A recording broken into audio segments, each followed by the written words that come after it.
pernah meneliti manuskripnya? Pernah datang ke Hadramaut kah? Cek semua peninggalannya. Kami berdiskusi dengan, nanti setelah ini ada sesi penonton, masih ada sesi tentang filologi yang kita menghadirkan Prof. Titi Pujastuti dan Prof. Yasmin Syahab. Mereka yang akan menjelaskan bagaimana kesimpulan sampai pada filologi bisa membatalkan nasab Ba'alawi atau membatalkan keberadaan Ubaidillah. Apa proses yang harus dijalani begitu Pak? Saya mohon maaf dengan segala kerendahan hati, saya mohon maaf. Ayo kita kembali pada diskusinya. Jadi kembali lagi. Habib, seperti Guru Gembul kasih waktu 5 menit.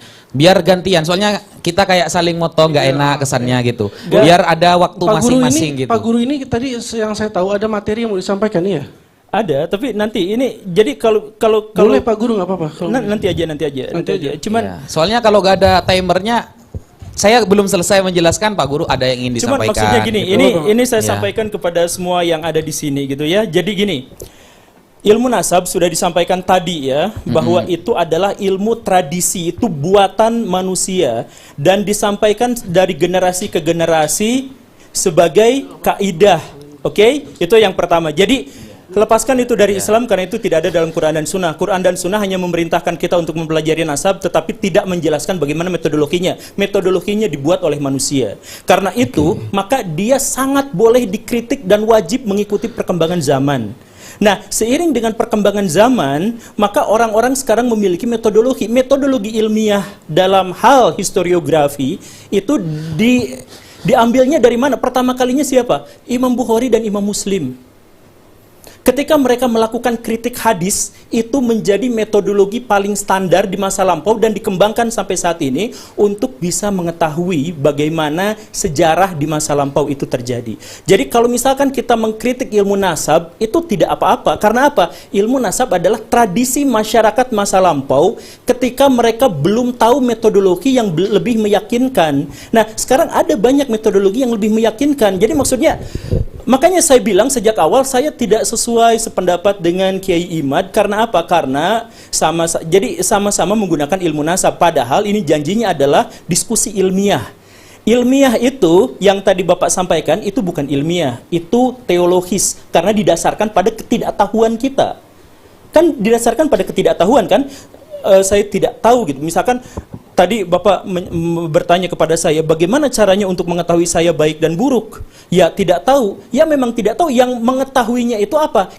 Kita lepas dari hal-hal yang goib. Ilmiah itu gak peduli sama hal-hal yang goib. Kita fokus pada saya diketahui baik dan buruknya itu dari mana? Dari rekening saya ditransfer kemana? Apakah ke yatim piatu ataukah ke tempat dugem? Misalkan dari jejak-jejak yang bisa kita uji secara empiris.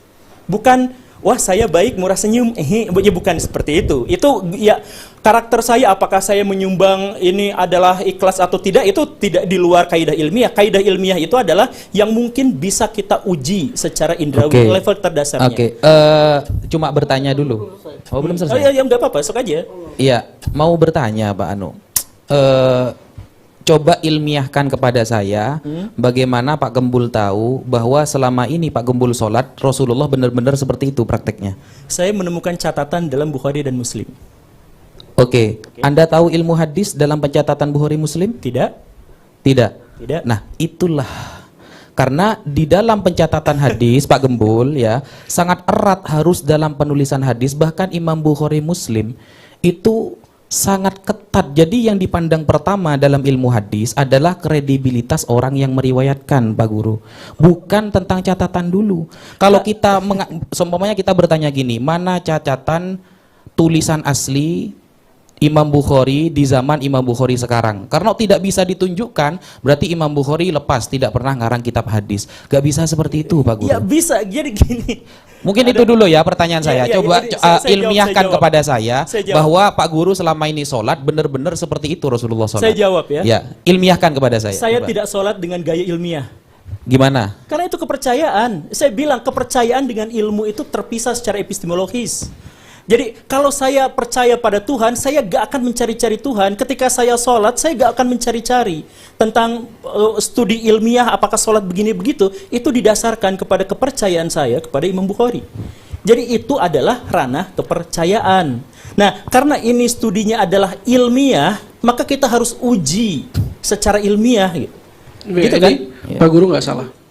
Iya, jadi Iya, beliau beliau sampaikan dalam- memiliki metode sendiri. Iya. Bukan metodologi sendiri. Ini silahkan cek manapun atau googling lah sekarang ya, googling yang dimaksud dengan metode ilmiah. Dan kalau misalkan tadi disebutkan dengan soal ini kan dapatnya dari Google, bukan gitu. Google itu gak pernah ngajarin manusia ya.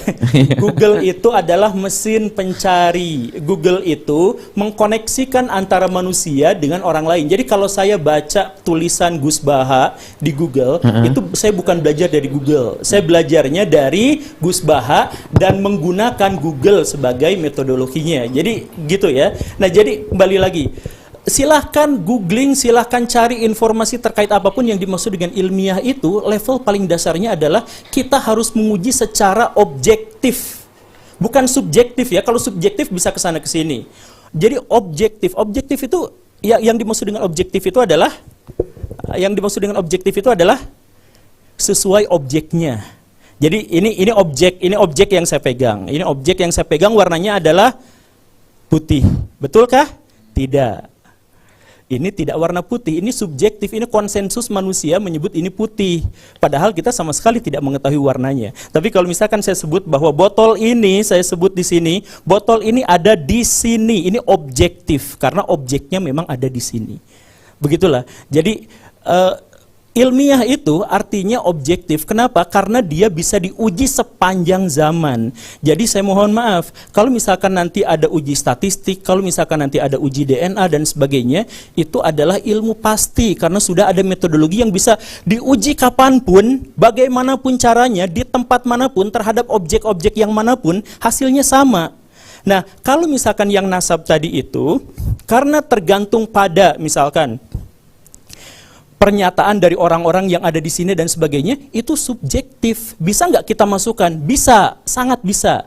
Kalau dia tidak bertentangan dengan fakta-fakta objektif yang ditemukan. Gitulah kurang lebihnya.